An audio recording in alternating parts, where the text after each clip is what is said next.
हिंदीपीडिया में एक बार फिर से अभिनंदन। आज हम सभी हिंदीपीडिया चैनल के माध्यम से हिंदी साहित्य प्रश्नोत्तरी के द्वितीय श्रृंखला में कुछ महत्वपूर्ण प्रश्नों को जानेंगे।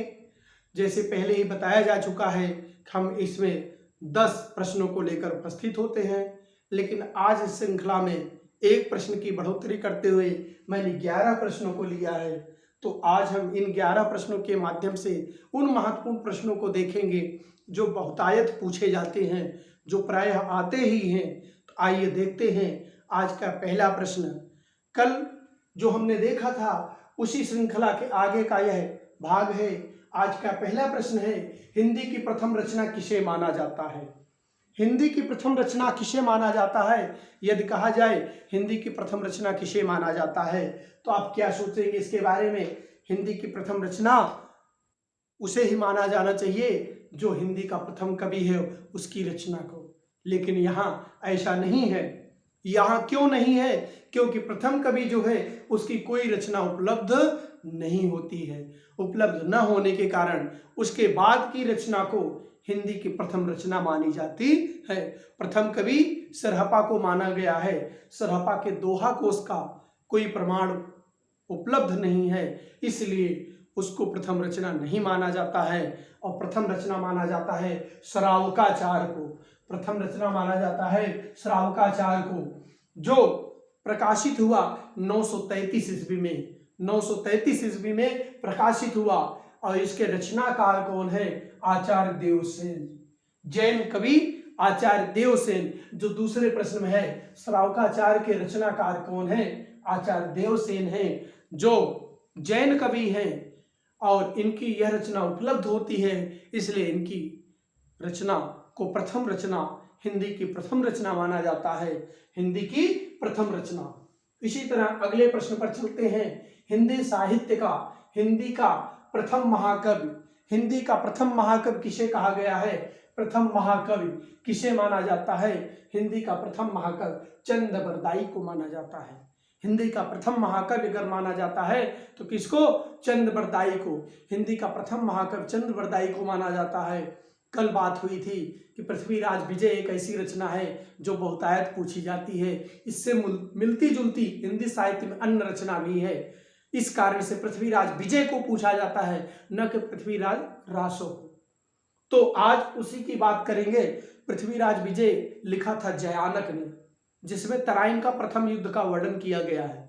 तराइन के प्रथम युद्ध का वर्णन किया गया है। लेकिन अगर देखा जाए हिंदी साहित्य का जो है प्रथम महाकाव्य जो अयोध्या सिंह उपाध्याय हरियोध का है, खड़ी बोली का प्रथम महाकाव्य। तो यहाँ पर हिंदी का प्रथम महाकाव्य जो है, हिंदी का प्रथम महाकाव्य पृथ्वीराज रासो का है।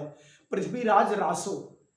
पृथ्वीराज रासो में क्या किया गया है? पृथ्वीराज रासो में तराइन के द्वितीय युद्ध में जब पृथ्वीराज चौहान और मोहम्मद गोरी के युद्ध में मोहम्मद गोरी पृथ्वीराज को हरा देता है और बंदी बनाकर अपने यहां ले जाता है, तो उसको बचाने के लिए चंद्रबरदाई ने वहां जाकर एक अनुनय विनय किया कि महाराज, मैं अपने राजा से मिलना चाहता हूँ, राजा से कुछ बातें करना चाहता हूँ। हमारे राजा के अंदर कोई ऐसी विशेषता है जो आपको नहीं पता है। हमारे राजा आवाज सुनकर जो है, आवाज सुनकर क्या करते हैं?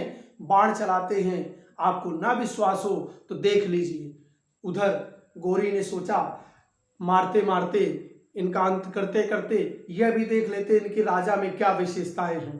तो गोरी अपने आसन पर बैठा घंटे बजाने की बात करता है, घंटे बजाता है। तो इसी दौरान चंद्रबरदाई ने पृथ्वीराज को संकेत से बताया कि 4 बास 24 गज, अंगुल अष्ट प्रमाण, ता ऊपर सुल्तान है, अब न चूक चौहान। तो पृथ्वीराज चौहान को तीर धनुष दिया होता है चलाने के लिए, और वह तीर शब्द वेदी तीर चलाते हैं। शब्द सुनकर तीर चलाते हैं, आवाज सुनकर तीर चलाते हैं, जो सीधा सुल्तान के, मोहम्मद गोरी के सीधे छाती को सीने को छलनी करता हुआ निकल जाता है और गोरी वहां से राज सिंहासन से गिर जाता है। इस तरह से ऊंचे सिंहासन से गिरने के कारण उसकी मृत्यु हो जाती है, लेकिन गोरी की सेना ने पृथ्वीराज और चंद्रबरदाई को भी मार दिया। इस तरह से अंत होते होते हमारे वीर राजपूत जो होते थे, भले से अंत हो जाए लेकिन सबक सिखा कर अंत करते थे अपना, तो सबक सिखा दिया गोरी को, गोरी का अंत कर दिया, अपने साथ साथ गोरी का भी अंत कर दिया। तो इस तरह से यह रचना बहुत ही प्रसिद्ध है। कौन सी रचना? पृथ्वीराज रासो।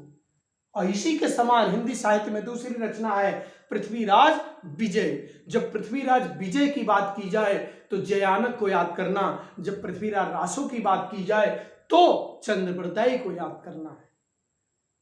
पृथ्वीराज विजय प्रथम तराइन के युद्ध से संबंधित है, जबकि पृथ्वीराज रासो तराइन के द्वितीय युद्ध से संबंधित है। 1192 और 1191 पृथ्वीराज विजय। इस तरह से दोनों रचनाओं को याद रखना है। अब आता है खड़ी बोली का प्रथम कवि किसे कहा जाता है। खड़ी बोली का प्रथम कवि किसे कहा जाता है? यह बहुत ही महत्वपूर्ण रचना है। खड़ी बोली का प्रथम महाकवि प्रथम कवि। अभी कवि की बात कर लेते हैं। प्रथम कवि किसे कहा जाता है? अमीर खुसरो को हिंदी का प्रथम कवि माना जाता है। खड़ी बोली का प्रथम कवि, हिंदी में खड़ी बोली का प्रथम कवि अमीर खुसरो को माना जाता है। अमीर खुसरो ने पहेलियां, मुकरिया आदि का जो है प्रचलन किया, आदि को लिखा। इसी तरह से खड़ी बोली हिंदी के प्रथम महाकवि, खड़ी बोली हिंदी के प्रथम महाकवि अगर किसी बात की जाए, खड़ी बोली हिंदी के प्रथम महाकवि, तो खड़ी बोली हिंदी के प्रथम महाकवि कौन हो सकते हैं? अयोध्या सिंह उपाध्याय हरिऔध। अयोध्या सिंह उपाध्याय हरिऔध, इनकी उपाधि हरिऔध है। हरिऔध जी हैं, तो हरिऔध जी प्रथम महाकवि हैं। अगर अब पूछा जाए खड़ी बोली हिंदी का प्रथम महाकाव्य कौन है, खड़ी बोली हिंदी का प्रथम महाकाव्य, तो इन्हीं की रचना है। खड़ी बोली हिंदी का प्रथम महाकाव्य जो है प्रिय प्रवास है। प्रिय प्रवास है। प्रिय का प्रवास, प्रिय का दूसरे जगह जाना, अर्थात जब श्री कृष्ण मथुरा चले जाते हैं, प्रवास कर जाते हैं, इसमें इस बात को दिखाया गया है। और इसका पूर्व नाम था ब्रजांगना विलास।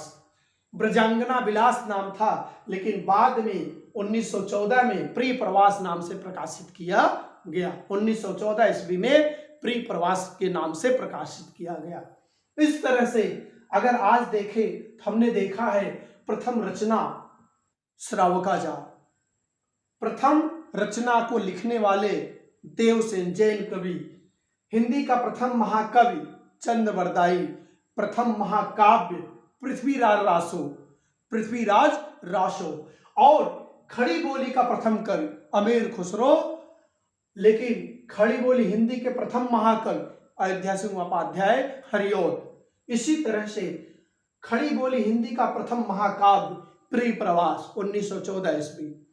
इतने प्रश्नों को जो हमने देखा है, इसके बाद एक प्रश्न है आधुनिक खड़ी बोली के प्रथम कवि।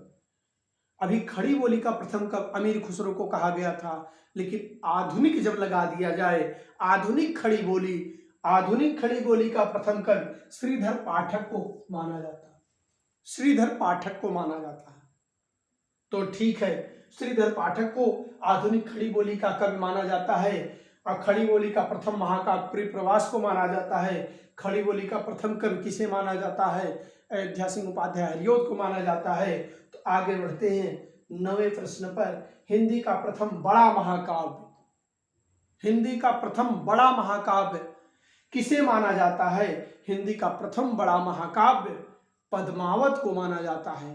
पद्मावत, जायसीकृत पद्मावत। ऐसा माना जाता है कि पद्मावत जो जायसी ने लिखा है, जायसी ने पद्मावत जो लिखा है वह सूफी परंपरा का प्रथम महाकाव्य भी है। तो लेकिन हिंदी का प्रथम बड़ा महाकाव्य किसे कहा गया? पद्मावत को कहा गया, जिसे आचार्य रामचंद्र शुक्ल ने माना है। आचार्य रामचंद्र शुक्ल ने माना है। इसी तरह अगले प्रश्न पर अगर हम बढ़ें, अगले प्रश्न पर बात करें, हिंदी का प्रथम मौलिक नाटक क्या है? हिंदी का प्रथम मौलिक नाटक आनंद रघुनंदन है। कभी आप नहुस को नहीं लगाएंगे, क्योंकि नहुस को मानने वाले कौन हैं? भारतेंदु हरिश्चंद्र जी हैं, क्योंकि उनके पिता जी ने लिखा था, इसलिए हरिश्चंद्र ने उसे माना है, जो सर्वमान्य नहीं है। सर्वमान्य है प्रथम मौलिक नाटक आनंद रघुनंदन, विश्वनाथ सिंह ने लिखा है। आनंद रघुनंदन विश्वनाथ सिंह ने लिखा है। यह 1700 ईस्वी में प्रकाशित किया गया। इसी तरह से हिंदी का प्रथम आत्मकथा, हिंदी की प्रथम आत्मकथा, हिंदी में जो आत्मकथा लेखन है, प्रथम आत्मकथा कौन मानी जाती है? इस पर भी बहुत सवाल उठते हैं, बहुत प्रश्न आते हैं। तो आप ये जानिए, हिंदी की प्रथम आत्मकथा जो है बनारसी दास जैन की है। बनारसी दास जैन कृत है, जो 17वीं ईस्वी में 1700 ईस्वी में प्रकाशित हुआ। लेकिन यह क्या है? पद्यात्मक है, गद्यात्मक रचना नहीं है। आत्मकथा है, लेकिन यह पद्यात्मक आत्मकथा है। तो इसी तरह से आज हमने इन प्रश्नों को देखा है, इन महत्वपूर्ण प्रश्नों को देखा है। अब हम अगली श्रृंखला में, श्रृंखला 3, प्रश्नोत्तरी की श्रृंखला 3 में इससे आगे के कुछ महत्वपूर्ण प्रश्नों को लेकर उपस्थित होंगे। आज के लिए बस इतना ही। धन्यवाद। जय हिंद, जय भारत।